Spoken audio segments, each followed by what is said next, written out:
रञ्जिनी नित्यप्रकाशिनी चैव स्वप्रकाशस्वरूपिणी महालक्ष्मीर्महाकाली महाकन्या सरस्वती भोगवैभवसन्धात्री भक्तानुग्रहकारिणी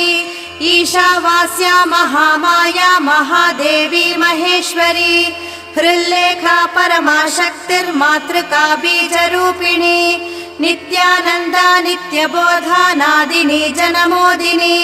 सत्यप्रत्ययिनी चैव स्वप्रकाशात्मरूपिणी त्रिपुरा भैरवी विद्या हंसा वागीश्वरी शिवा वाग्देवी च महारात्री कालरात्रिस्त्रिलोचना भद्रकाली कराळी च महाकाली तिलोत्तमा काली कराळवक्त्रान्त कामाक्षी कामदा शुभा चण्डिका चण्डरूपेशा चामुण्डा चक्रधारिणी